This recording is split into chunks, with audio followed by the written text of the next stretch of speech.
Naturellement vôtre, ce slogan convient bien à ce pays des grands espaces, des forêts et des lacs aux eaux claires.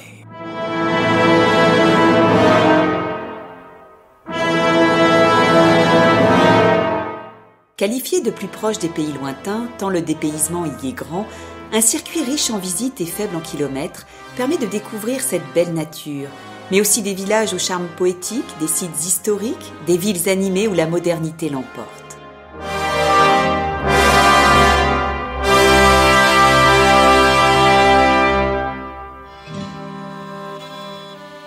Fondé il y a 800 ans, on retrouve dans les rues pleines de charme et le cœur pittoresque du vieux Porvoo toute l'histoire de cette ville qui fut un grand centre de commerce.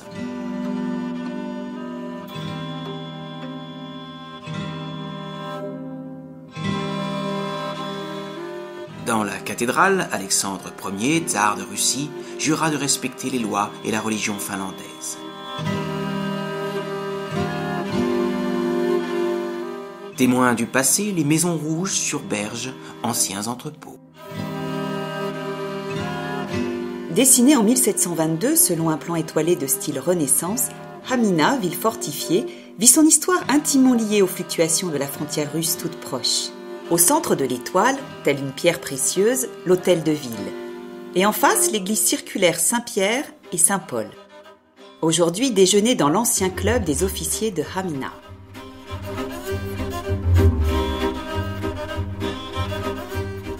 Dans un site magnifique sur les rives du lac Saimaa, le lac aux 1000 îles, Lappeenranta est une ville importante de la Carélie du Sud.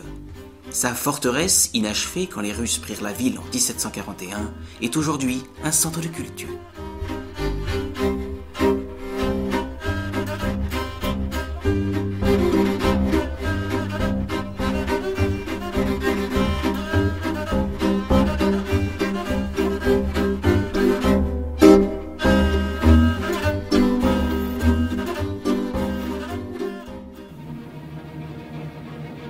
La Finlande est le pays de l'or vert, la forêt y recouvre les 3/4 du territoire.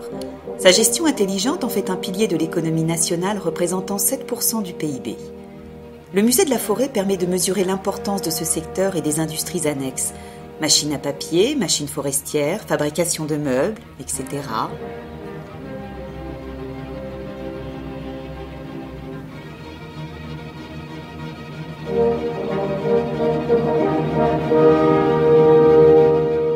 À Savonlinna, le château de Saint-Olaf fut construit en 1475 pour protéger la Savonie et contrôler la frontière entre le royaume de Suède et la Russie.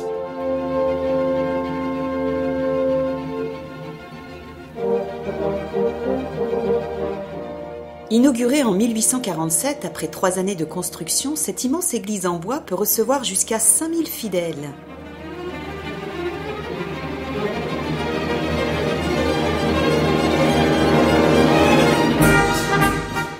La route longe le parc naturel de Linnansaari et ses lacs rattachés à celui de Saimaa.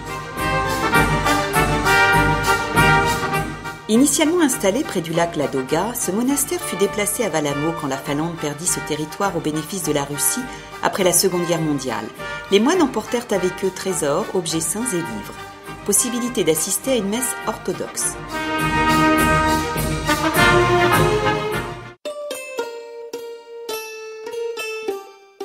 Sur les rives de l'immense lac Kalavesi, Kuopio, fondé en 1782, est une capitale provinciale animée et universitaire.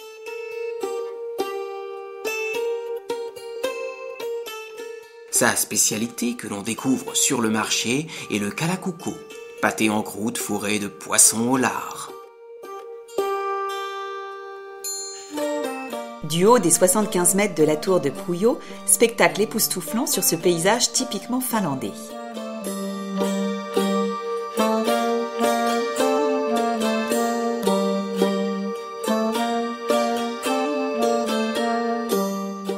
Par sa situation au cœur des lacs, Kuopio a bénéficié des progrès de la navigation et leur doit son développement. Naturellement, c'est le point de départ idéal pour une croisière romantique à bord d'un pittoresque navire.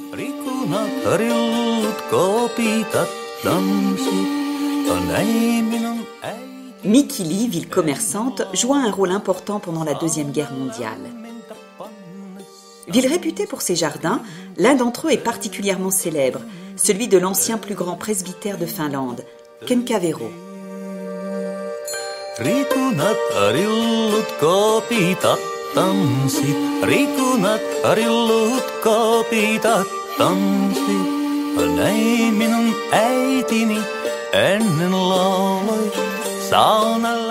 Le sauna est une institution finlandaise. Pratiquement tous les hôtels ont le leur.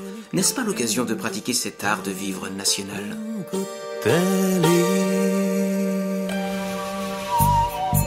Musicien prestigieux, Jean Sibelius fit construire à Heinola sa maison sur les rives du lac Tuusula en 1904. Il y vécut avec sa femme Aino et ses filles. Il composa ici une multitude d'œuvres importantes.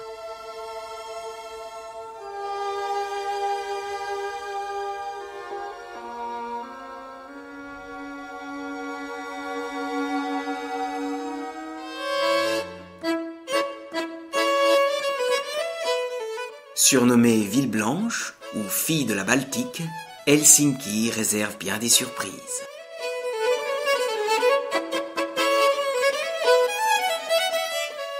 Sa richesse architecturale importante, reflétant les changements politiques et de société, va du romantisme national au modernisme, en passant par l'Art nouveau et le néoclassicisme.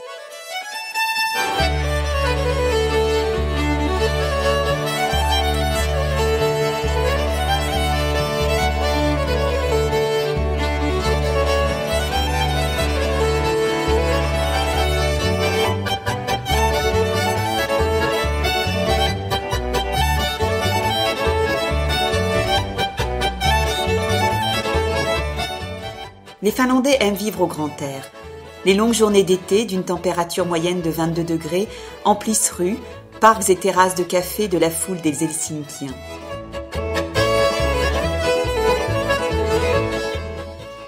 Sibelius fit réellement connaître la Finlande. Insolite, unique en son genre, le monument qui lui est consacré défie les modes et le temps. Ses 850 tubes d'acier évoquent bien sûr un orgue géant et la forêt de bouleaux.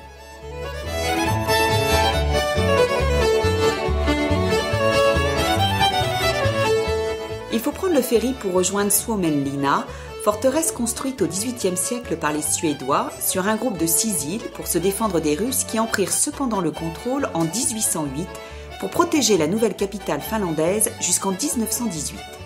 8 km de remparts, 1000 canons et 4600 habitants à l'époque suédoise donnent l'importance de cette véritable ville de garnison.